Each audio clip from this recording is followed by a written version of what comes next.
I just felt like we were like in Groundhog Day of just like do everything and try to get it done and wait for him to come home. And I didn't like that life anymore. I want to be a family again. I said, I'm going with you. I don't care about the house. I just want to be with you and the kids. Welcome to the More Sunsets Please podcast. Have you ever wondered what it would be like to live debt-free, sell it all and live small, travel the country full-time, or raising animals and growing your own food as a sustainable family? My name is Kate, and these are just some of the stories of those who have jumped outside the box and living life on their terms. This is More Sunsets Please. Welcome, Molly, to the More Sunsets Please podcast. I'm so excited to have you here. I'm excited to be here. Okay, so first we always start off with, where are you right now? We are in Bluffton, South Carolina.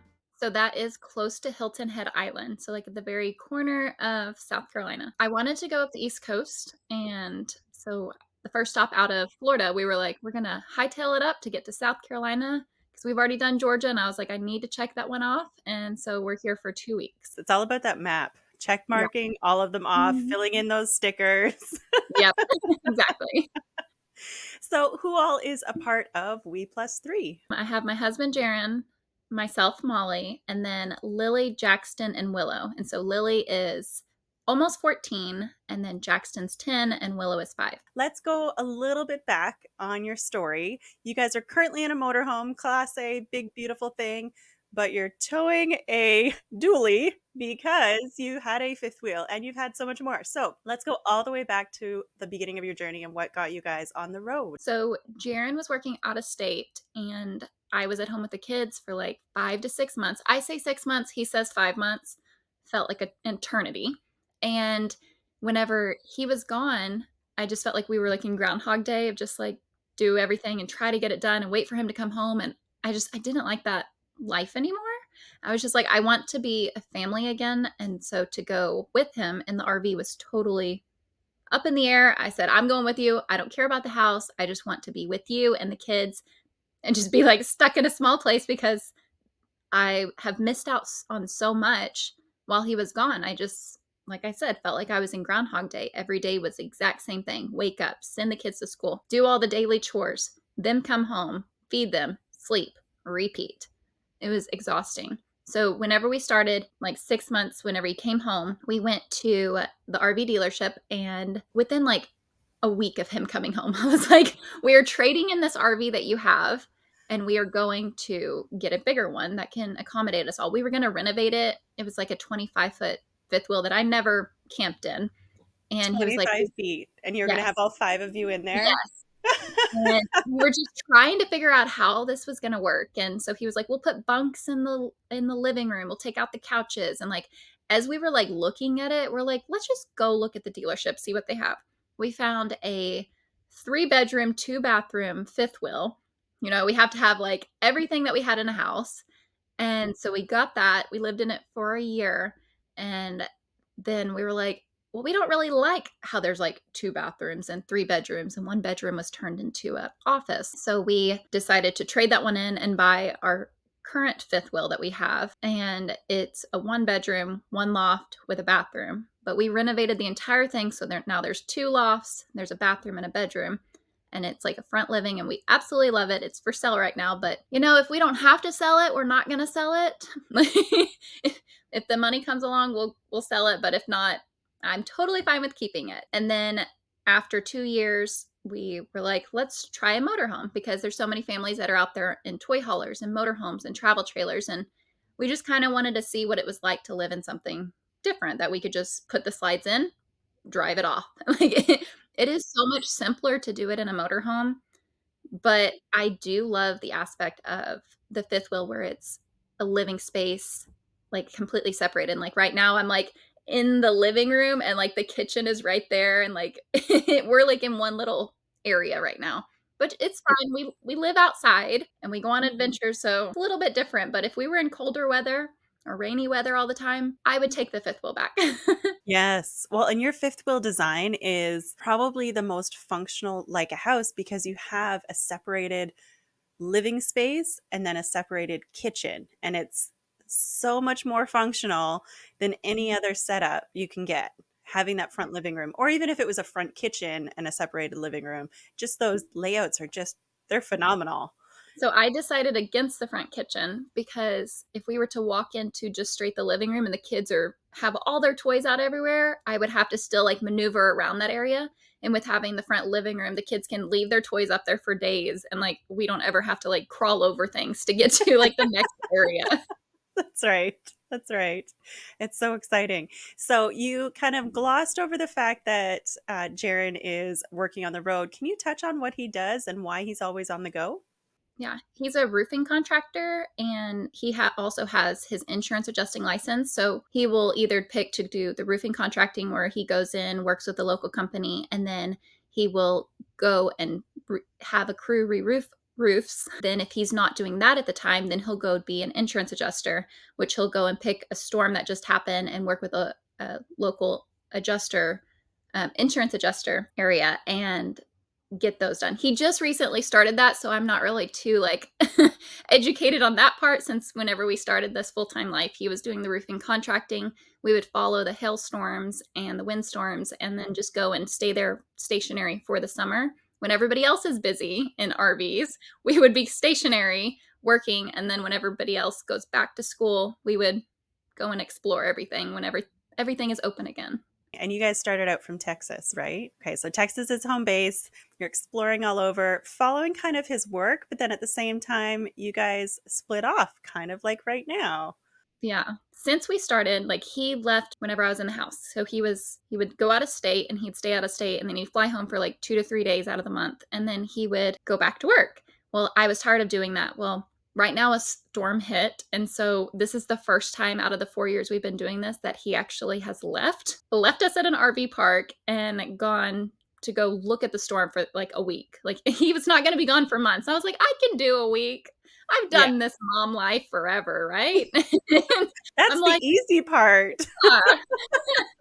So I'm like, I need to possibly like cook all the meals. Like he went to the grocery store beforehand, so then I don't have to worry about going to the grocery store. And I already have everything kind of like what my list was for what I was going to make. And we have friends that are here at the RV park, so it's easier to kind of have the kids have something to do while we're here. So it was nice that there's other RVers here that can actually hang out with my kids right now. That's where they're Yes, at. keep them busy so you can do a podcast, you know? Yeah, exactly. So you touched on the fact that you guys hit the road so you can actually, spend time with your husband and their dad and do things more as a family. But then the bonus is you get to explore and see all the things.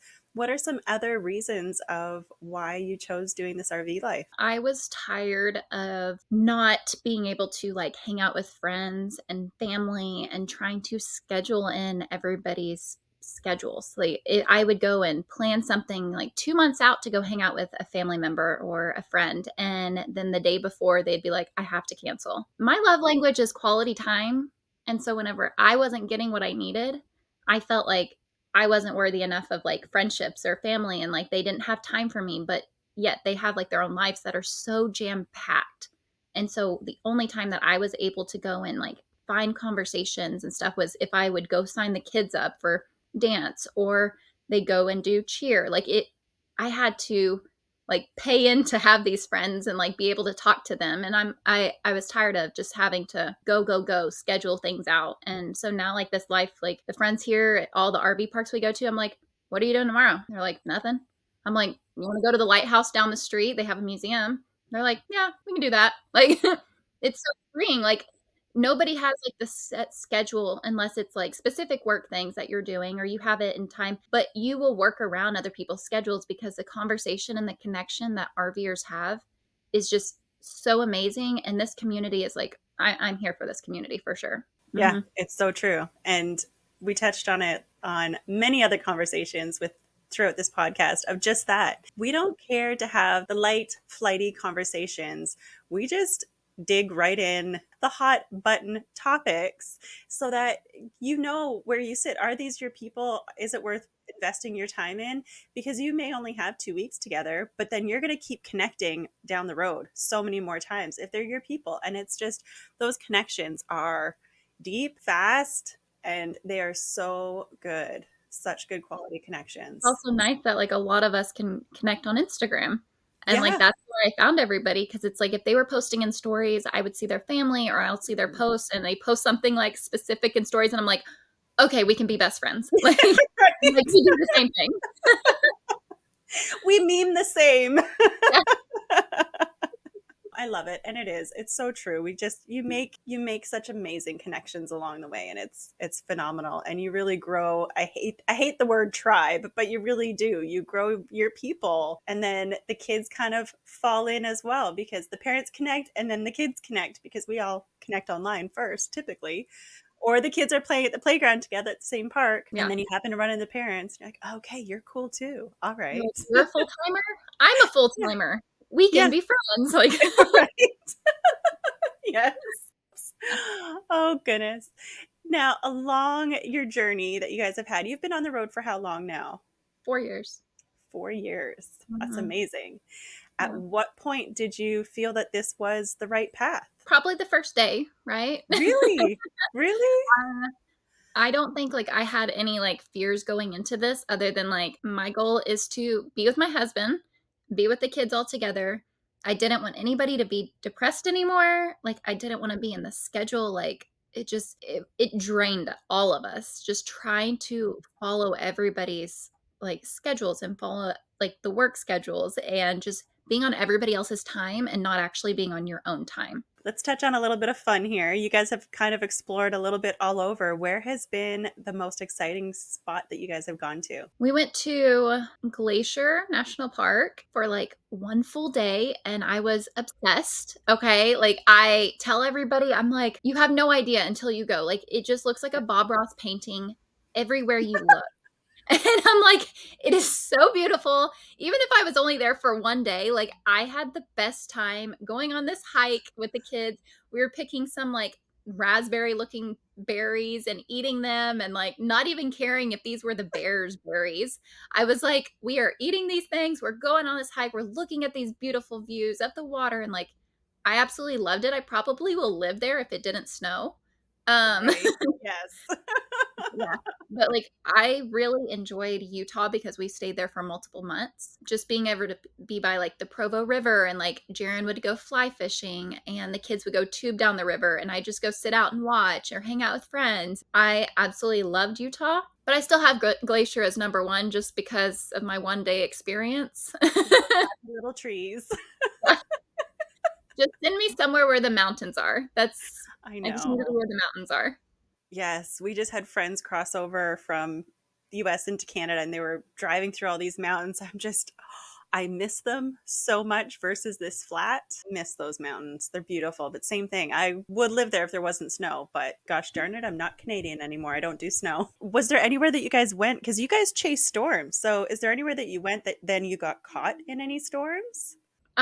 So we were in Illinois, and whenever that derecho came by, which was like 155-mile-per-hour winds, we got hit with the 65-mile-per-hour winds, so like the outside edge of it, because we were on like the coast of Illinois and Iowa. And when we were there, I was in the fifth wheel, and these storms came out, and it was just wind. It was like hurricane levels of wind that came by, and it was 65 miles per hour that was hitting our RV. The wind like opened our door lock on the RV, and I thought Jaren was coming in, and because I was like, oh well, I'll just like corner the kids like in the back area, like we'll protect ourselves. And it was terrible and frightening. And if anything's over like 45 miles per hour, I'm gonna go hide inside of a like concrete building, because that was just like we were saying our goodbyes to my husband while he was on FaceTime while we were all freaking out because like we didn't know what was going on. Like I was pretty sure like we were in a tornado because I didn't know that there was such thing as derechos that were like hurricane winds on land. Like I didn't even realize that.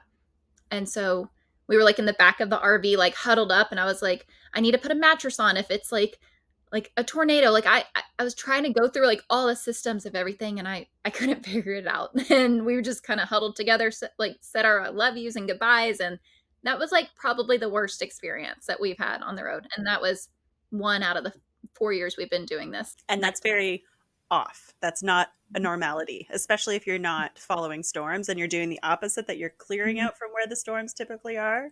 Yeah. Because that's the bonus of having wheels when you do travel full time. You Mhm. can avoid Tornado Alley during tornado season. You can Mhm. avoid hurricane season in the south. You can avoid the snowstorms in the north, right? You can Yep. avoid it if you're traveling. So, Yeah. but you guys do the opposite. Yeah. You But we chase follow them. it after the storm has happened. So Yeah. we get there and like, okay, now we're here to help, and like Yeah. nothing else should be going on. Like we're Should. yeah. Like he's up there right now and it was snowing yesterday. And I'm Yeah. like, it's really hot here. Yeah. Like I'm like, I got a sunburn at the beach yesterday. Nice. Nice. That's the perfect thing to tell him when he's in the snow. Uh-huh. I was rubbing it in because he left, and I was just like, you could have waited. Oh gosh. Now you did touch on a low point. What would you say was like the highest high that you've had so far along your 4 years of this journey? So my highest high would be of the friendships that I've made along this like entire RV journey. The community, it's more than I could have ever dreamt for. Like the friendships, they last longer than just like seasonal times. You can go and like meet them in Florida and be like, "Hey, where are you heading this summer?" And then we somehow cross paths again for a few more days or a few weeks, and the kids have so much fun together. They keep up with like online messenger. I keep up with everybody on Instagram, watch their stories. It feels like I'm never like lost in their world. Like I feel like I'm right there with them, and we keep up with all of our friends. And so like that I would say is my highest high of just the community and the friendships I've made. That's a good one. All right, let's go all the way back. So you have 4 years worth of travel in here. Can you just go over kind of not necessarily your exact route, but how did you guys travel over these 4 years? Where all have you gone? So we started with the first storm that we needed to go to, which was in Utah. So we left Texas and like headed up to the top of Utah. And so when we were going up, like, you know, you go through and do as many national parks as possible in New Mexico. And then we went up to Utah and did those national parks and stayed there. And then another storm hit 3 months later. And so we hightailed it all the way over to Michigan. It was just like, we just were like, okay, that's where they need us. We need to go there. And so, like, the very first year was go to Utah and then go to Michigan. And then once Michigan was cold, we went down to Florida. And so, like, that's kind of like came over on this side and then went across and then went down and then came back to Texas for the holidays. And then the next year we went up to Iowa and then we went over to Utah again because I wanted to go and explore while it was during COVID. And so not all of the materials were coming in and we were kind of waiting like around. I'm like, well, if we have to wait for material, why don't we just like go and explore? And that's where I went up to Utah and then Glacier and came across South Dakota and did like all of the west side except for California, Washington, and Oregon. We didn't do those, but we did all of the west and then we went back down to Texas. We kept going back down to Texas to visit family for like holidays, and then I decided like we don't need to do that because we're spending so much fuel to get back, and like we just see them for the holidays and we're there for like 3 months and maybe see family 4 times. And so I didn't see that it was worth the time because of their busy schedules. Everybody has such jam-packed schedules that they don't have time as like open up like RVers do. And then we were going to do the East Coast, but you know, we're here in South Carolina and there's a storm that is where Jaren's at. And now we got to hightail it over there after we're done here. I mean, this is the first year because last year we bought a property and completely gutted it, renovated it, and sold it in February. And so that was like last year. We didn't go and explore really last year. We stayed put, renovated, tried it out. Now we're back on the road working again. Like just an adventure all the time. Like Yeah. we have to be we can't be set on our schedules and or we can't be set on our routes because if I Mhm. have a plan to go up the East Coast to Maine this summer, a storm's going to hit and we're going to go somewhere else. So I don't plan very far out. And that's okay. But that's the Yeah. whole point of this life of Mhm. why you travel on wheels is so you can be flexible, Yep. completely Exactly. flexible. Yeah. That's amazing. So you guys have kind of touched on a little bit of here and there, but you haven't Mhm. done either coast yet. Yeah, I know. I mean, You've I'm done on all the of the coast right middle. now, Yeah. Yeah. and we've done South Carolina. Um, Yeah. I think when we leave here, we're just going to go to Tennessee and go up to Iowa. But we've already done these states that are over here. I'm like, oh, we'll just go do that again. Just do a different part of each of these states before we That's get up right. there. That's right. And that's also kind of a bonus because you've been there, you know what you can explore and what you still need to explore. So if you could go back, you said Utah and Glacier, where else would you go back to if you had the option? I would say possibly South Dakota because Oh, like when we went over to Sioux Falls, we were just greeted by so many people that like we're not RVers, but just like the community was just like so nice, and we like walked around. We felt like we were kind of like a movie set, and like everything just it felt surreal over there. And the people that would just be bystanders walking by, and normally you kind of put your head down and you walk by, or you look up and look away because you don't want to make the awkward grocery store eye contact. These people were like, "Hi, how are you?" Like walking by, and we're like, "We're good." Like, oh, people are actually conversating like we do at RV parks. Like, yeah. I like this. Yeah. They actually talk to us. Yeah. That's South Dakota. Okay. What about, is there somewhere you would never go back? I just did not enjoy this place. It's not my cup of tea. Where would Um, that be? I don't think there is a place that we have been that I would just be like, I've had such a bad experience. I haven't found anywhere where it's like I felt scared or unsafe or anything like that. Okay. We don't know what day of the week it is. We don't know the holidays. We don't know if there's kids out of school. Like every day is a Wednesday. That's what Yep. it is. And Yep. so we just were like, "Hey, do you want to go to this national park today?" And like we're like, "Yeah." We went to the Indiana Sand Dunes on July 4th. Oh no. I don't know. Like we don't pop fireworks at the RV park. Like I don't know. And so we did that, and then we went up to South Dakota and went over to Devil's Tower, and it was a free entrance day to the national park, and so there was no parking. And so we're like, I don't want to look at the schedule. I just want to go on a random Wednesday and it be Wednesday every day of the week. Like, Because that's how we live. We don't half yeah, the time, if it wasn't for always doing this podcast on a specific day of the week, I would probably not remember what day of the week any day yeah. was.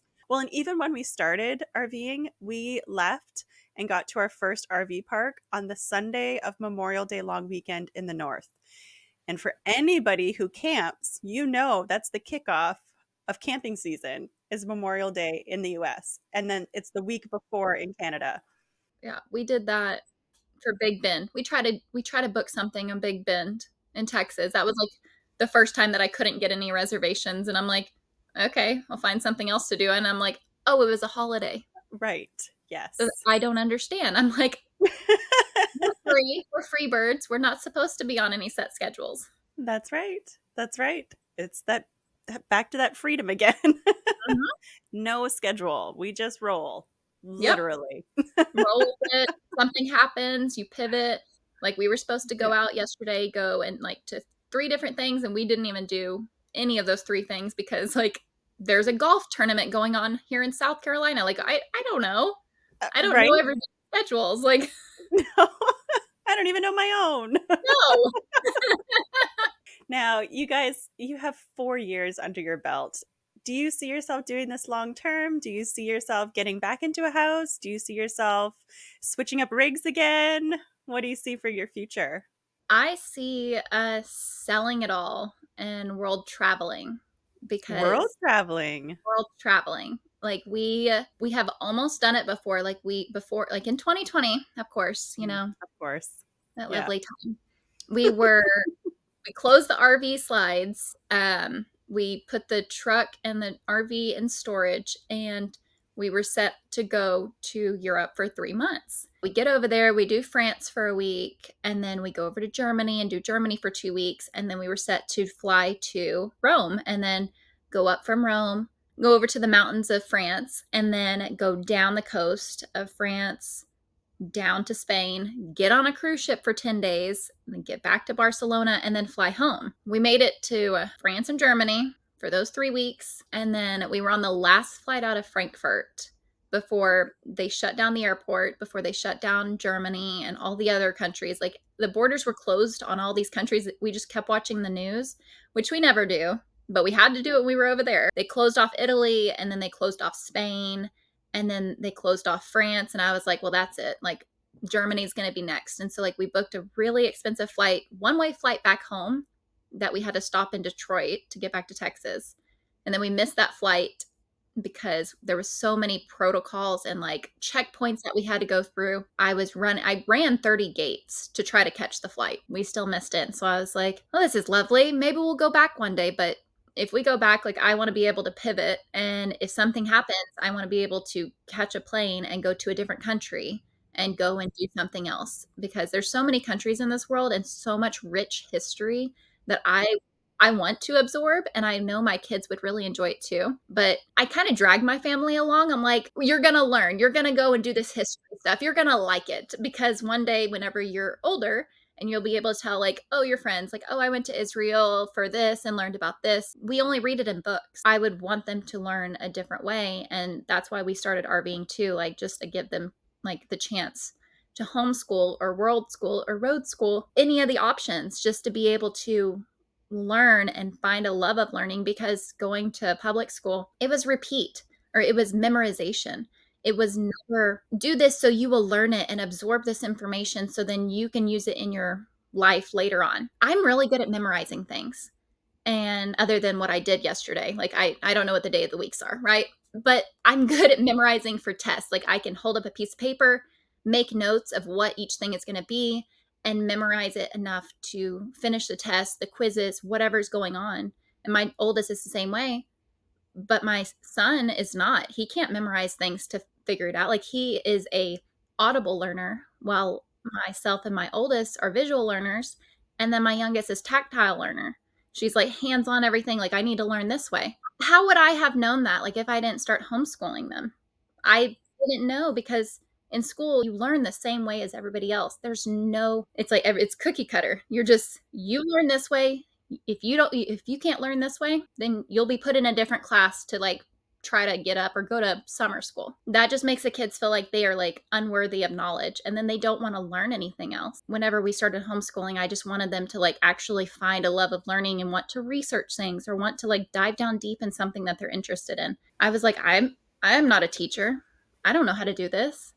And so, like, I, like, doubted myself of trying to teach. So I just had to do the deschooling pretty much on myself to figure out how to teach my kids, because I was in the idea of, you need to learn for this many hours. You have to have Yes. paperwork.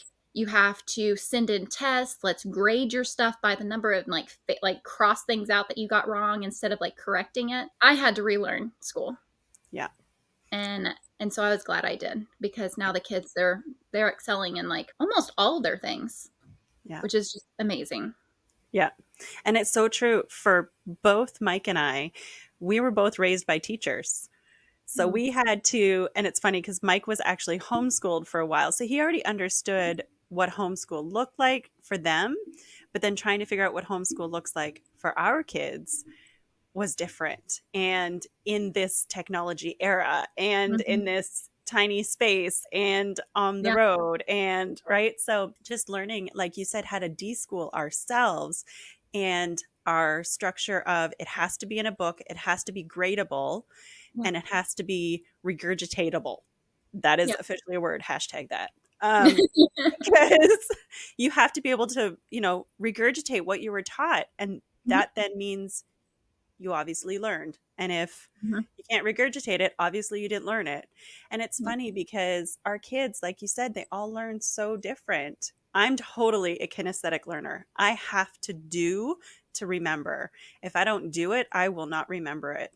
And Yeah. I was terrible in school, terrible. My grades, like, were 60s, 70s on average, unless it was a tactile class. I aced doing shop class and art and music because that was all tactile learning, and I could share the tactile knowledge I had. So the English and math was terrible. The science was okay because some of it was tactile, right? But Yeah. it's just finding our kids' learning styles and working on that, because it's how they grow and how they learn. And this is a huge tangent, but that's okay. Yeah. It's definitely the deschooling for us is so important because there's so many outside forces. Like we even have somebody across the street from us right now, and she's like, "You must be grading them, right? You must be testing them, right?" I'm like, "No. Were you tested this week on your knowledge?" Mhm. I would have family members that would quiz my kids when they would be on FaceTime, Yeah. and they'd be like, "So what did you learn today?" And my Mhm. kids, I would have to, like, get them ready for, like, t to give them an answer. They'd look at me, and I was like, "Oh, do you remember you read today?" Like, I, like, have to, like, Yeah. remind them what they did. And Yeah. so then I was tired of listening to it and, like, listening to them say it, and so I just told my kids, I go, "Ask them what they learned today." Yeah. Yep. They didn't learn anything, so then they'd start explaining about what they did at work. I go, "No, you do that every day. Yeah. What's something new you learned today?" And Yeah. they would never be able to answer it. And so the Yeah. more times that they heard my kids ask that question, they stopped asking. Yes. And then they wouldn't ask them, they would ask me, and they'd be like, "I'm just worried that they're not getting, like, what they need, and, like, I know they're struggling." And I'm like, "You Yeah. don't know anything. Yeah. I'm doing everything that they need now." Yeah. And it's hard to try to, like, prove to family members how much they're learning or how much that they are excelling in life and social skills and being able to do real life experiences because they didn't know anything we were learning in school. They saw the grades online. That's all they Yes. saw. And Yeah. they saw that I was making 90s and 100s because I'm Yeah. a visual learner that can memorize the test. And then they're like, "Oh, we're having a test tomorrow. Okay, I'm going to make those notes. I'm going to just get it through and Yep. memorize." And that's Yep. all I did. I did it like the day before of memorization. Yep. And and so it's always like a struggle whenever I get on the phone and then I like have to like hide and then like make sure my kids don't hear that they're like, "Oh, well, I'm just worried about their learning." I'm just going to start telling my kids. And so then I ended up telling like my kids it. And I'm like, "Yep, this is what they think." I'm like, "If you want to hide it like behind their back, like you were doing it in front of them and now you're doing it behind them." I'm like, I'm done trying to explain myself. I'm done. And it's funny because I came from the world of homeschooling people were weird. Right? That their kids were antisocial, that they're not getting any socialization, and they obviously weren't learning. And talk about total 180. Once you get to the other side and see, we don't do structured schooling anymore at all. Every once in a while, we'll get the kids to pull out a book and just see where they are in the structured schooling format of grading and, correct and incorrect answers. But outside of that, Ellie, without pushing her or coaching her, she's literally taught herself to read. Yeah.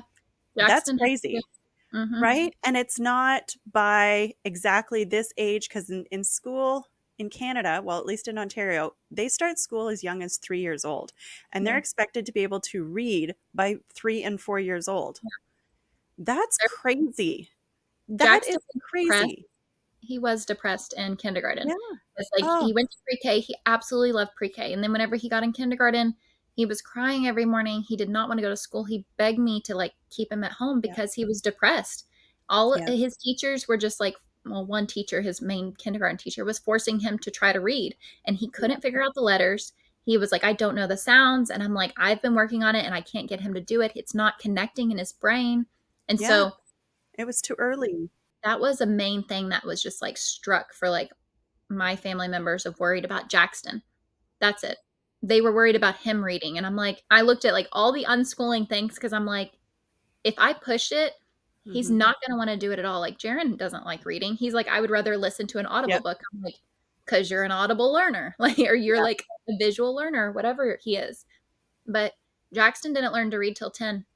And I felt like a failed parent because I was like, I need to put him in some type of, like, dyslexia school, like, I tried every single app, I bought stuff, I was just like, "You're supposed to be able to read by, like, 7 years old," and, like, all these kids that are his age are reading, and I'm like, "Well, maybe I don't know, something's gonna click." Well, then, like, this past, like, few months, he's just been reading signs on the side of the road while we're driving. He's like, "Mom, does this say Nice. this?" And I'm like, Jaren and I look at each other, we're like, "Say?" Like, Yeah, "Oh my gosh," like, it was I like a know.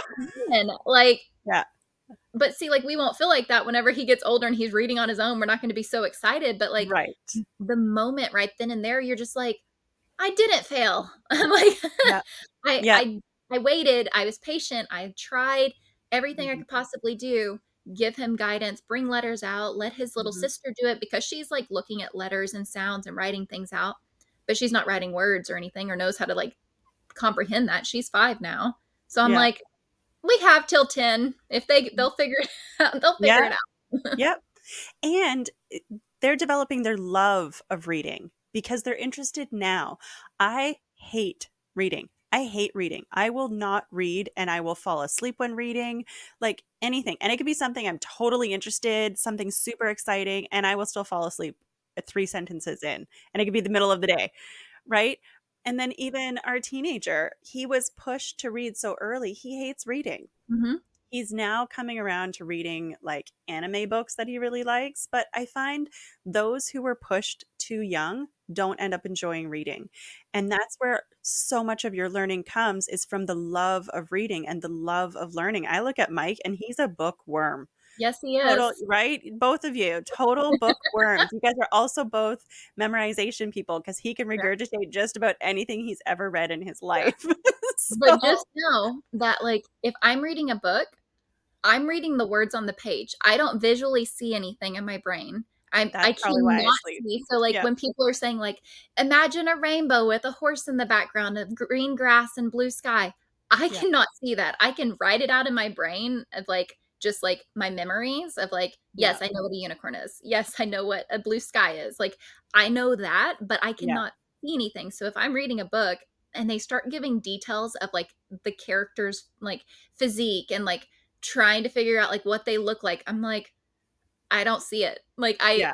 I'm just reading it on a That's page. funny. I'm like, I like reading it, but I cannot see any of it. So it's kind of Yeah. funny if I'm like reading. Right? Because you guys are both big readers, both of you. You love reading. You and Mike, that Mike is. and I was like, Yeah. Jaren is not. No, Karen's like me. We'll Her listen to the husband. audiobook. Yeah.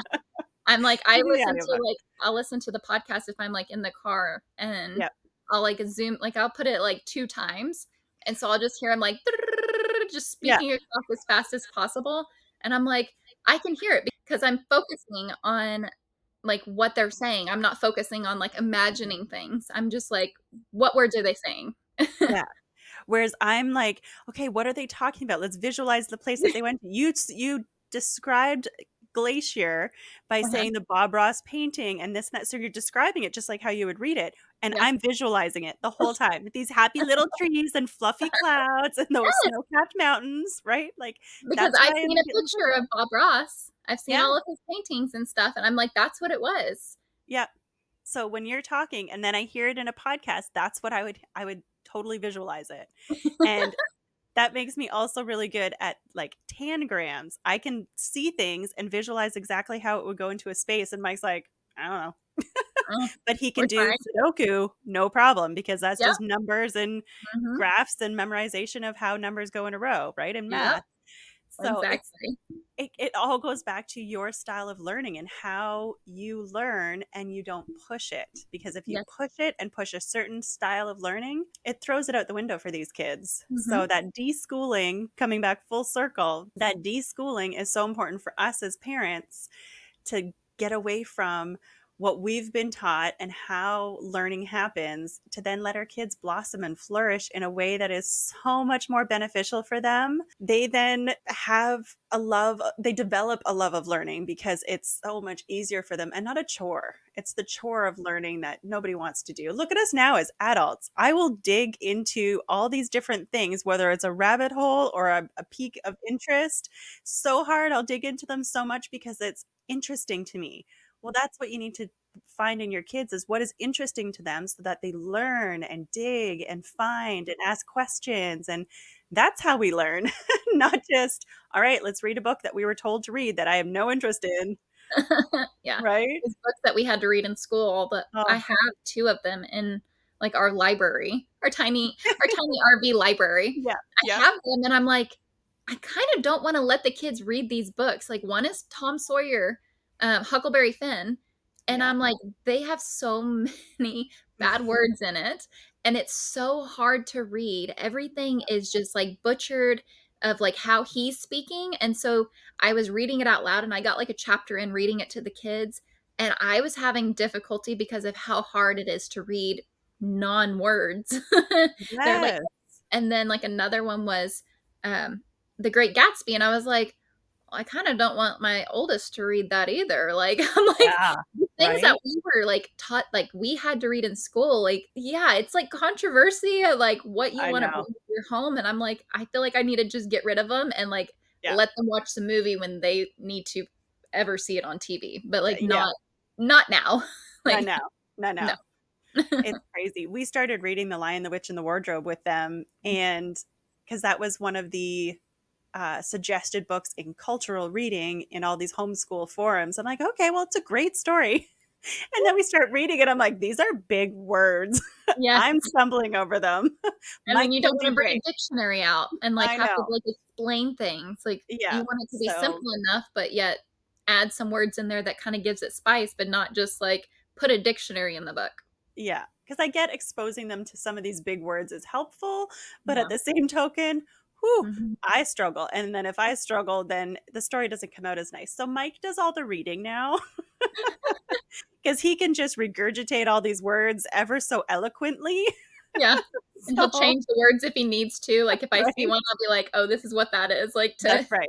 That's right. So, but they've moved on to other stories now that are a little bit more on par with their level of learning than the big books. So, but yeah, wow, big tangent here, but I think that's really helpful for the listeners to know that deschooling ourselves is so important, but then also just road schooling, learning and getting out of that box of structured school, even on the road, is so beneficial for our kids because you've seen some amazing leaps and bounds because your kids are like ours. There's quite these gaps in ages that you get to see how they learn differently in each category, which is phenomenal, and see how they benefit with this life of living on the road and learning as you go is so beneficial. I don't have another term for that, but it's very beneficial. It's like they get the socialization that they don't get in school. They get the real life learning experiences. If you have a popped tire on a bike, like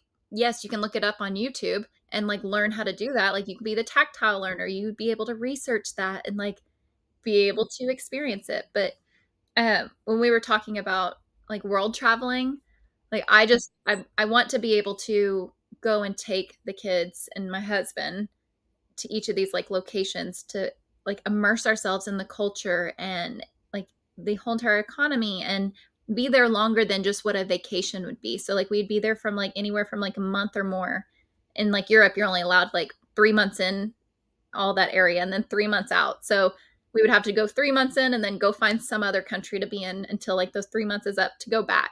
Like I would just want to be able to have them learn with the world around them because the United States is not that old. The rest of the world has so much rich history that I'm ready to explore, and I know my kids will thank me for it later. how did they like it when you were there for those few weeks? What did they love about it and what did they not love about it? Oh, like when we were walking, because like everything's like walking distance to anywhere. They loved absolutely everything. We were walking 30 minutes like in the rain and they did not complain at all. Like we we like made games up or we'd put our hoods on and we start walking and then like we'd find a random church and go inside of it. And then we'd go to like the grocery store because we're walking by one and like, oh, well, we'll just get out of the rain here and go grab a snack or a baguette. And like we just like made the most of it, and like the kids are old enough where they can like look at the history or look at something and ask me a question. I try to answer it, or I'll go and like research it on my phone and try to find the answer to what they're asking. We went to like the Louvre and the Eiffel Tower and the Sacre Coeur in Paris. And then Jaren's part of his family live in Germany.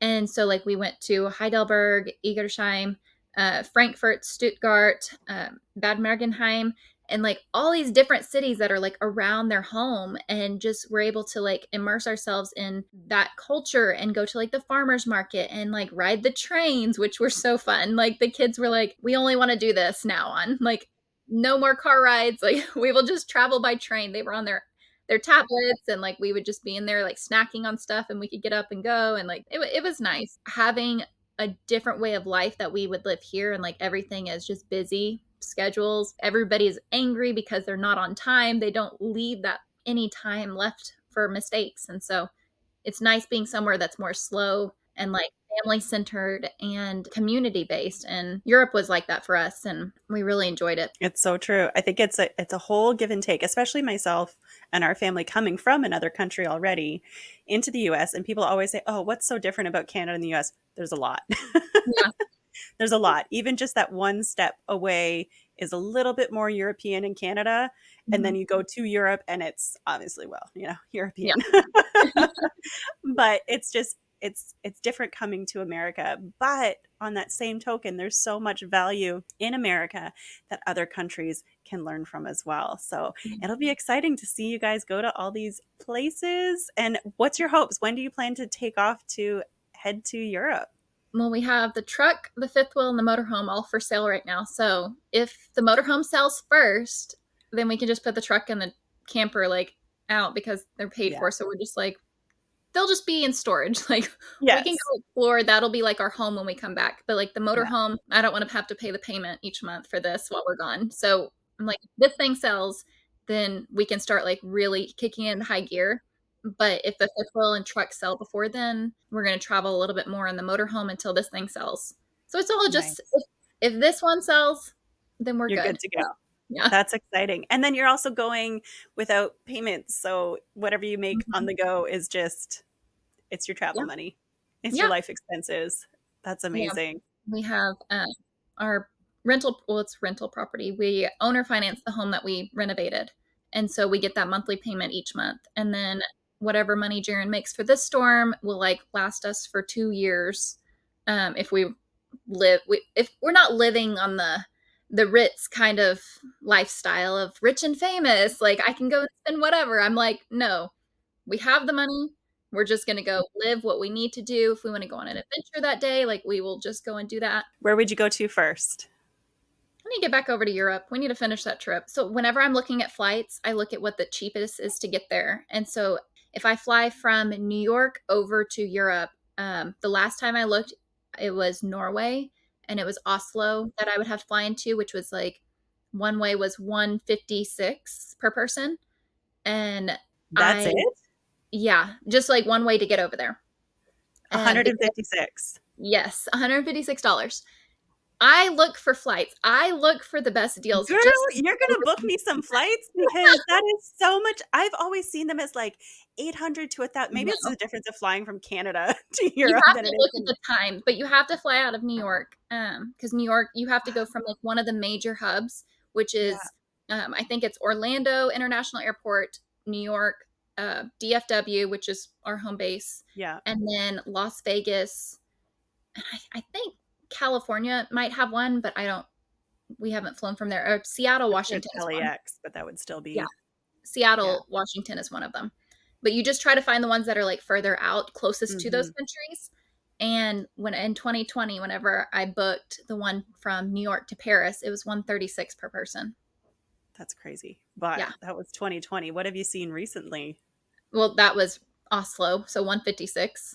Oh my gosh. Yeah. And so like we'll either fly into Norway and then I saw another one that was London and then another one I think was possibly Athens. But Okay. I mean, as long as we can get over there, then we can go Hmm. on the flights because the flights are like Oh, they're $36, peanuts. like Yeah. nothing. And so I'm like, as soon as we get over there, then we can do whatever we need to go to, or get on a train and go and explore whatever area. So I don't know what the first one will be. I just need to get to the other country first, and then we'll explore from there. That's amazing. Oh my gosh. I had no idea you could get that cheap of flights. Yeah. Again, probably was the difference of flying out of Toronto because that's our international Mhm. airport. Extra fees are always so much more. So, yeah. Yeah. New York, who would have thunk? Wow. So you know how I spent getting over to Europe, right? 136 per person. So whenever COVID hit and decided to kick us back and we had to go to Frankfurt, we bought the ticket the night before on the last flight out, right? Yeah. To get one way back home, Detroit, Texas, $2,600. Yeah, that sounds more like what we would have paid as a everyday flight. Just like a Yeah. okay. I'm the saver. I try to find the best deals. I only Yes. look at it like that. Our entire trip for those 3 months, the plane tickets were only going to be $2,200. All of us, we were going to be on seven Yeah. different flights. And then that one trip back to the States Mm. was 26. That was $400 Yeah. more than it. And I was so upset because I'm like, I don't want to Oh, spend that money. I was like, I'll stay here in no. Germany for like the next whatever. I'll learn German or Well, something. I'm like, I'm maybe not. like, I'm not leaving. and I'm like, I'm glad that we came back, but Yes. man, So again, you've done 4 years of this travel. What is one piece of advice that you would give to somebody who you think, they're doing the same thing as you guys, they're doing this travel, they're wanting to get out there. What little bit of advice would you give to them to get out there and do this? I would just say stay out of your comfort zone, like get out of it because whenever you're just stuck in a groundhog day of doing everything over and over and over again, then you will never be able to live out those dreams that you've always dreamt of or see those amazing places that everybody's sharing and going to these places and saying, I wish I could do that. I want to be able to do that. It's just nice to be able to be afraid a little bit, but as soon as you step out of that, like you will be so comfortable and you will absolutely love the journey that you're on. It's true. Step outside of your comfort zone to find comfort. I was scared of Europe and like we went to we went to China whenever my youngest was 10 months old. We had a tour guide and like everything was planned out, so I didn't really plan anything, so I didn't feel as uncomfortable. I was just like, yeah, let's go. Like, okay. But then whenever I went to Europe, it was me planning everything out. And if something went wrong, it was my fault. And whatever I planned, like I was going to be the one to blame. But then as soon as I got over there, I was worried about like being able to get an Uber to like our hotel. It was easy. You have the app, the Uber app, and you just go right there. It was like a normal thing. And then I was worried about like the miscommunication of French and English. Everybody spoke English. Like I was like, I don't feel like I was over prepared and over scared of going to another country, and I shouldn't have been. I knew the risks and I just over projected them of how scary they should be and how like I should be afraid of this country and everything's going to go wrong and I'm going to be pickpocketed and I'm going to be mugged and none of that happened. It was so calm and peaceful and I just like thought everything worse. I guess just make a list of all the worst things that could possibly happen and you just start making a red line through each of them because none of that's going to happen. So you're a Texan. Yes. You ready for this? When we told our friends and family that we were going to sell everything and head to Texas in an RV and then start travel, they're like, "Oh my gosh, you're going to the most racist planet. You're going to be treated awful. You're the most racist state on the planet. You're gonna be shot because they all love their guns and like all these things." And we're just like, they were some of the nicest people we have Uh-huh. ever met and the most welcoming people we have ever met. Yeah. So the exact opposite Uh-huh. happened. We weren't scared by any means of coming to the US. Yeah. We were more excited because it's Mhm. something different of what we don't know and pushing, like you said, outside of your comfort zone. And we found so much beauty in this. Mhm. And it's so true. Just write that list, listen to all those things Yep. that people tell you to be scared of, and just nope, that didn't happen. Yep. Nope, that didn't happen. Definitely didn't happen. The exact opposite happened. And it's so funny that, Mhm. yeah, you're going to be pickpocketed because that's what everybody Yeah. says happens in Europe. You're going to be Yeah. pickpocketed. I'm sorry, there's not a whole bunch of little Oliver Twists running around Yeah. ready to pick your pocket. So, like, you're, like, putting everything in the weirdest parts ever. No, like, that's not how it works. Like, your kid's gonna be stolen because we watched the movie Taken, and, like, they just put fear in us to make us not go to these countries. Like, for the most part, like, all the other countries that are, like, completely open and, like, welcoming and have tourist boards and, like, they're they're wanting you to spend your money there and wanting you to explore, like, they're not gonna just go and be crazy, like, we're all humans, we're all doing this life together and, like, wanting to explore, wanting to see these cool places, and you just gotta get out there. And you're so right though about the tourist boards. If there is a country that has a tourist board, the likelihood of you going and having issues is going to be slim because they're going to provide you options of places that are safe and that are tourist friendly. Just like we've got friends, I think they're common friends, who just did a big tour of East Asia, all these cool places that some people would say, oh, that's very dangerous. How could you go to Indonesia and all these other places? And Taiwan, right? Like, they're beautiful. Yeah, they're beautiful, and they're looking for tourists to come and explore, and it is totally safe. I even have a niece who has traveled all over just backpacking and staying in hostels all over the world. But again, those fear-mongering movies and ads and all these things, they're there just so you don't see that. They just want you in your country to stay in your country and spend your money in their country and not anybody else's. Yes, right? Well, and That's to what not they're. see the beauty that's out there and that people live different and that you can live this way and not that way and still be happy, that you can live with less and not be involved in so much consumerism. Not that consumerism is such a bad thing, it's more the materialism than anything, but it's that you can live in all these different ways and still be happy, and that you can live outside of the American dream and still be happy. You don't have to have your white picket fence and 2.5 kids and 2 cars and 2 jobs and this and that to be happy. And oh man, I'm so excited for you guys to travel and for everybody to get out there and just explore and go see something different that is not the standard, Yeah, right? just gotta step out of the norm. Yeah, exactly. Exactly. So there must have been somewhere along this journey that you've had that has been a pivotal moment for you guys that has really just changed you and there's kind of no going back to the person you were before. What would you say that was for you guys? I would say the scheduling of other friends, like I and friends and family. So whenever I would go back to Texas and we were there for like practically like 7 months whenever we were flipping the renovated house, and I was in the area where everybody used to live that I used to have a house in. I saw maybe 2 of my friends once for those 7 months. And so I saw more of my RVing friends that made a trip to this specific city to come see us because they were like, "Hey, like I'm going to be in Texas. Like what city are you in?" "Oh, well, let me go book an RV park over there and we can hang out." I saw 4 of my friends come in. They drove up there. Are you kidding me? Like my own friends that have houses won't even do that, but an RVer that I have met in 2 different states, like maybe for like a day or 2, will come and meet us because that's how much they value friendship and community and communication. That was like a pivotal point of just like, I'm not worth somebody's time that has to schedule me in and then cancel on me. And my husband was like, "Quit rescheduling, quit doing this, quit wasting your time." And I'm like, "But I can't," because I'm like, that's what friendships are. You're trying to like work with them and like do this. He was like, "You're wasting your energy and it's not worth your time to try and be on somebody else's schedule." I'm like, if they cannot squeeze you in and figure something out, they're not true friendships or they don't prioritize you at all. And so I finally listened to my husband because I hold on so tightly because I'm like, this friendship is gonna work. I'm gonna hold on to it forever. And then I just finally just let go and started doing my life again of just, I'm gonna hang out with people that want to hang out. I'm not gonna try to hang out with somebody just because we have past friendship or past dates or memories together.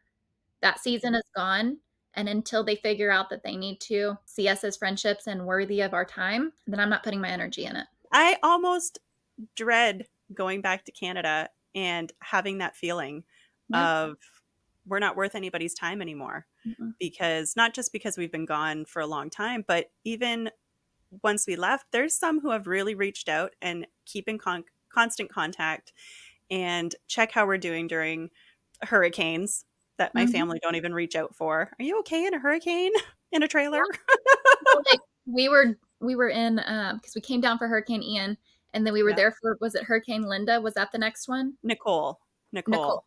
So, like, the next one that came by, Yeah. so we're, like, buckling down, deciding if we're gonna go hightail it all the way up to Florida or past Florida to get to, like, Alabama, because we were Yeah. in Bonita Springs, like, at the bottom, so we would have, like, spent, like, a day to go up there.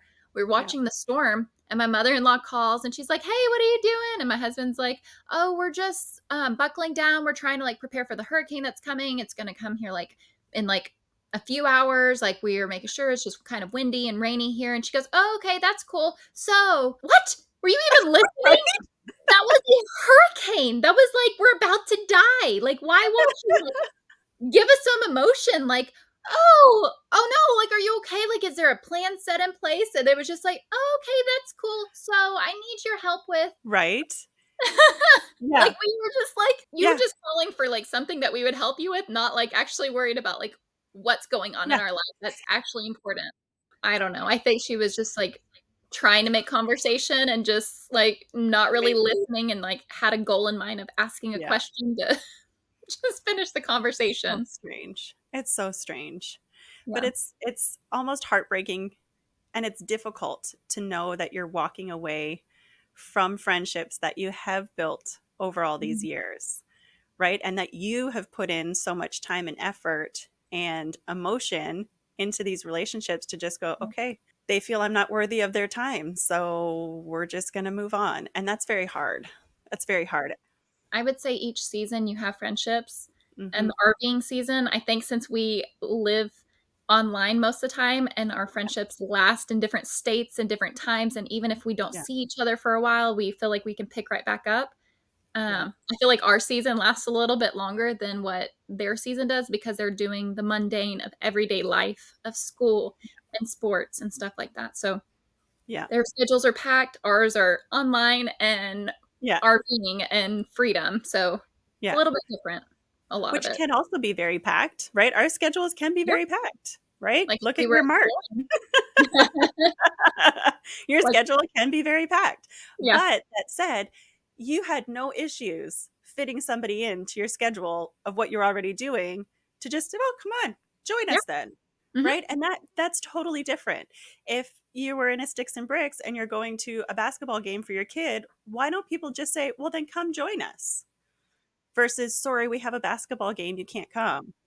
It blows my mind. So it's two very different mentalities of we've got all of this going on versus we've got all of this going on. I love it. So the most important questions: Marriage. marriage and the kids. So how has this is like full circle here. I guess Mhm. not even full circle, but if we just go from the friendships to your household, how Mhm. has this impacted the relationships in your household, whether it be the kids or your marriage? How has this impacted you guys living very tiny? So I'll say the kids first because they become more bonded. Like they actually play with each other because whenever they were in school, they'd come home, they'd fight every single day. And it was torment for me and the kids. And it was constant bickering all day after school. On the weekends, they wouldn't know how to play with each other. They would just watch TV and binge out. Now they enjoy being outside and going to explore, find new friends, go on these adventures. And so it's been so much like it's a different world now for them. Like there's fighting like sometimes like they'll be like he did this, she did that. And I'm like, okay. They're sitting too close to each other in the truck on travel days. Okay. Like well there's certain times where they do it, but I mean that's what we all end up doing anyways. Like as we were kids, like we would do that, but they're closer now more than ever. And whenever people would say like, "Oh, well they need more space, they need their own room." I find them all 3 on a recliner sitting together playing video games. They have an entire RV together or outside in the world, and they'll be sitting in one little recliner, squished all 3 of them together. It's not that big, and they're all together just they could be separated, like, but they wanna be closer together, and I think that this has brought, this RV and RV life has brought them closer together to actually be siblings and not just kind of be estranged siblings whenever you get older and not really talk to anybody and like know what your siblings doing. But like for the marriage, since he was gone for like 6 months, whenever he was gone, we just talked on FaceTime. Like I wasn't there to like listen to his hopes and dreams. Like we weren't able to talk about this together. Yes, you talk about it like when you first get married and then like a couple times later. But he was going to work every day. I was taking the kids to school, doing out activities and like going and running them places. Then he'd come home, we'd eat dinner, and like it was more of a fast paced life. And it was teamwork or partnership instead of like marriage.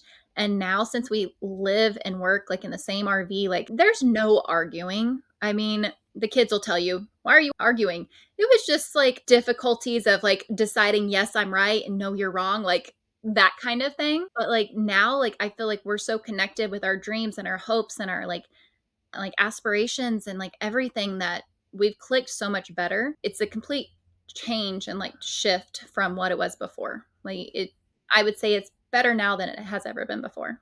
And Yeah. it's true, you're not necessarily fighting. Yeah. You're having a disagreement, a Yeah. talk, whatever. But we all do that, just like the kids. You can't get along 24/7 all the No. time. Yeah. Then that's not a relationship. Yeah. That's, I don't know what that is. Because Submission. Like, yeah, right? Because you can't get along all the time. yeah. You're human. We are going to have disagreements, whether it's Mhm. you put too much coffee in my too much coffee in my cream. That's what I would drink, okay? I only drink the creamer part, and he puts too much coffee in it, and I'm like, "Please make that go away because it is too strong." So, yes, that's for me, Kate. Okay, there we go. Right? You would have a disagreement about that, or you would Yeah, bicker about it. yeah. But that's the whole point. That's how you grow. Otherwise, if you're just always agreeing with each other, that's not normal. You can't always agree on everything. The whole purpose of the podcast is somebody out there could be listening that has a very similar story to yours and just wants to be inspired or hear the right word to just get out there and do this. How would you inspire them to get out there and make this big life change? Just go for it and see how it works. Like, even if you're testing something out and trying it out, I mean, you're trying something that you wouldn't have done before. You're getting in, like, you're going to be fearful. You're going to try something different and be able to experience something new, but you're just doing this for you. And if not now, when? When? There's no perfect time. No, there's never a No, perfect time. no. My gosh, we never would have left if there was a perfect time. Oh gosh. All right. So if anyone is looking to connect with you and wants to find you, how can they find you? We are on all social media platforms. So, like, at We Plus Three, that's three with three E's at the end. Our YouTube, we're trying to get back to long form. And so we've been able to post like 15 this past month. And that was work, but we absolutely loved it. And so now, like, my husband is back into the groove of editing and uploading. And so I'm excited to show more of long form content. But you can find us mostly on Instagram, and I'll post in stories daily and post on the wall. All right. So Instagram and YouTube mainly, and then Yeah. all the other platforms as well. So Yeah. I will add those links to the show notes page that you can find linked below. And I just appreciate this conversation so much. This was wonderful. Thanks for sharing your story today. Yeah. Thanks for inviting me on. Thank you for listening. If you're enjoying these stories, please leave us a review as it helps our podcast reach more listeners. For more information about this podcast, with show notes, links, and more, please go to our website, moresunsetsplease.com. If you know of someone with a great story, send an email to info@moresunsetsplease.com and I'll be sure to get back to you. Until next time, keep taking time to enjoy more sunsets, please.